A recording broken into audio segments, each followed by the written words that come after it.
আরব সাগর ও লোহিত সাগরে সোমালিয়া জলদস্যুদের দাপিয়ে বেড়ানোর গল্প বেশ জনপ্রিয়। মাঝ সমুদ্রে বড় জাহাজ লুট করার সময় তাদের সে নৃশংস আচরণ ধরা পড়ত, তা সর্বত্রই প্রচারিত। কিন্তু সাধারণ নিম্নবিত্ত পরিবারে বেড়ে ওঠা এই সমস্ত মানুষ জলদস্যু হয়ে উঠলেন কিভাবে?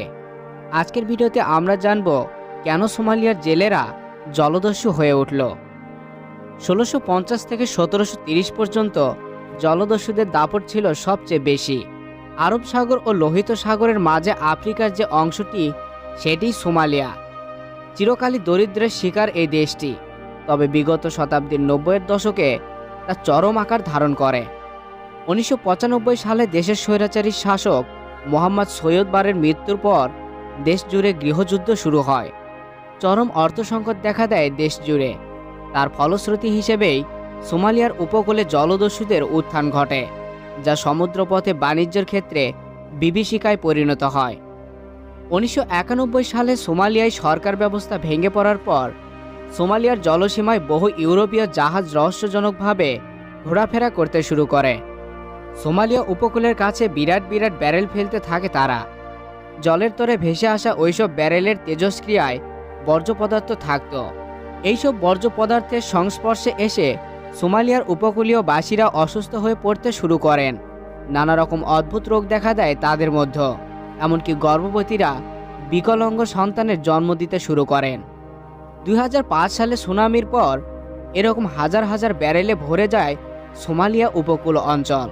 জানা যায় ইউরোপের বিভিন্ন হাসপাতাল ও কারখানা থেকে ইতালীয় মাফিয়াদের হাত ঘুরে ওইসব বর্জ্য পদার্থ সোমালিয়া উপকূলে খালাস করা হচ্ছিল, যার মধ্যে সীসা, ক্যাডমিয়ামের মতো ক্ষতিকারক পদার্থ ছিল। এগুলি সোমালিয়া উপকূল এলাকার জলে মিশতে থাকে।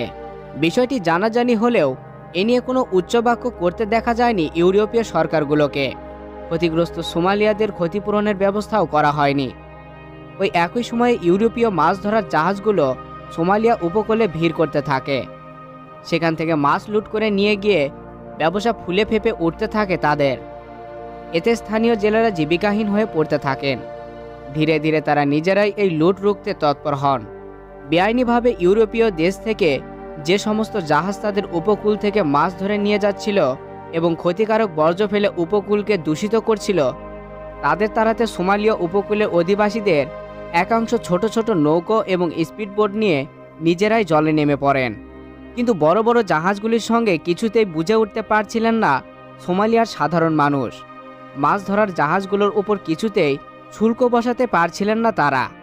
এমন অবস্থায় বর্জ্য ফেলতে আসা বেশ কিছু জাহাজকে আটক করতে সক্ষম হন, আর তাতে আত্মবিশ্বাস বেড়ে যায় তাদের। এভাবে জাহাজ তাড়ানোর চেয়ে সেগুলোকে ছিনতাই করে মুক্তিপণ আদায় সহজ বলে মনে হয় তাদের একাংশের। সেই মতো হাতে অস্ত্র তুলে নেন তারা। সেখান থেকে আধুনিক সোমালিয়া জলদস্যুদের উত্থান ঘটে।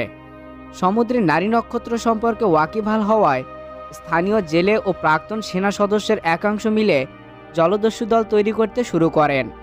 তাদের সমর্থনে এগিয়ে আসেন সোমালিয়ার সাধারণ মানুষও। স্থানীয়দের একাংশের মতে সমুদ্র প্রতিরক্ষায় জলদস্যুতাই একমাত্র উপায় তাদের কাছে, যে কারণে বহু অল্প বয়স ছেলে মেয়েও জলদস্যুদের দলে যোগ দিতে শুরু করে। 2000 সাল থেকে আন্তর্জাতিক রুটে চলাচলকারী জাহাজগুলোর জন্য রীতিমতো বিভীষিকা হয়ে ওঠে এই জলদস্যু দলগুলো।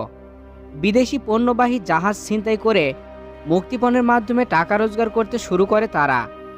তবে 2013 সাল থেকে আন্তর্জাতিক মহল, রাষ্ট্রপুঞ্জ ও ন্যাটোর হস্তক্ষেপে সমুদ্রবুকে জলদস্যু আক্রমণের ঘটনা অনেকটাই কমে এসেছে।